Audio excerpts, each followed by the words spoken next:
But if it's not my child, then I don't want anything to do with my wife. Now, Ms. Baker, you're saying that your husband here, that he's the father, which he's denying of your baby boy. Is that correct?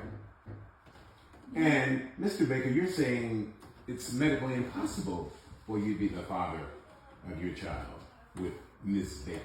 Is that correct? Yeah. Okay, so how long have you guys been married? About 10 years. 10 years? Now, for the most part, how's that 10 years been going? I mean, was it a solid relationship? Was it faith-based? Or do you have a good connection with one another for those 10 years? I mean, we started off as monogamous, and then So monogamous.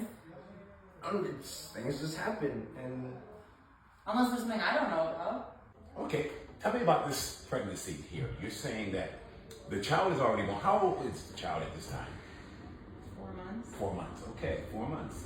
Now, have you been interacting with her, even though you were in denial of your 4-month-old son? Have there been any connection or any bonding with your son, Mr. Baker? here and there. Okay. But I've like always just had, reasons to suspect. Okay, now let's go back to this medical impossibility if you're saying that you cannot be the father. Can you elaborate on that a little bit? Sure. So about 20 years ago, How many years, I'm sorry? 20 years ago. Okay, go ahead. I got myself into trouble with, an ex-partner of mine, and I got her pregnant, so I decided that, I was just going to get a vasectomy done. And based on what I've researched and the doctors I've talked to, it's impossible for me to father any kids because I don't have a sperm count. Gotcha. Seeing that my profession is being a judge and having me go to law school and still paying for it, I think we need more of a professional opinion about this. And we have a professional in the house. Can I bring up Miss? Yeah, take the stand here, would you? And we're going to get her opinion about what you just mentioned, Cyprian, on the subject of your. I mean, if it's my child, then it's definitely an act of God. Okay. It has to be. You've heard some of the testimony so far. What is your opinion from what you've heard so far from the couple and Yes. this condition in particular? Yes, Your Honor. Well, I definitely believe that it could be faith in God and a miracle. But in all actuality, mostly what happens when somebody has a vasectomy 20 years ago, usually the client does not do the follow-up. And there are 2 follow-ups. One is a 3-month follow-up. And did you do your follow-up, sir? Yeah, this is 3 months. And then usually, since people are like, oh, there's no sperm count, they don't do the year follow-up. And with that year passing and then 20 years from now, the tubes can come back together. And usually, it's not about the sperm, just like in a woman, the sperm count usually it's the quality of the sperm that usually lowers, so that just like a woman getting older, the eggs, and so forth. So there is a possibility that the tubes could go back together and your sperm could have fertilized his wife and the act of God. Seems that we have a clearer picture now. Now, with that in mind, what would be your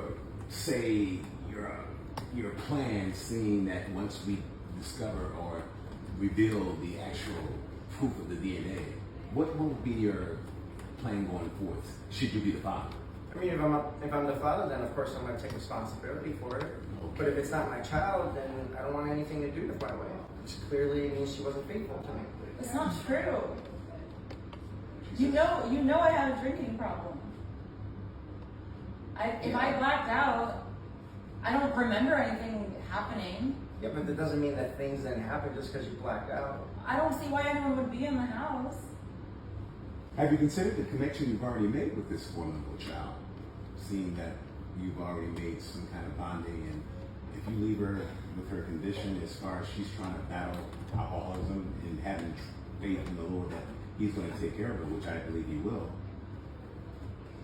she's going to need some backing from you.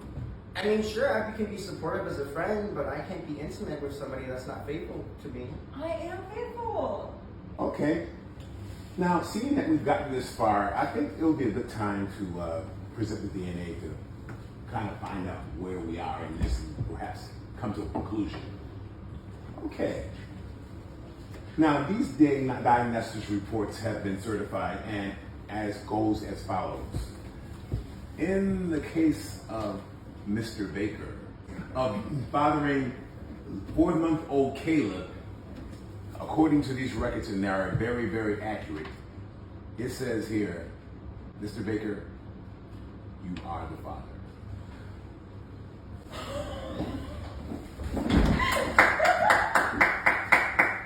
Sorry.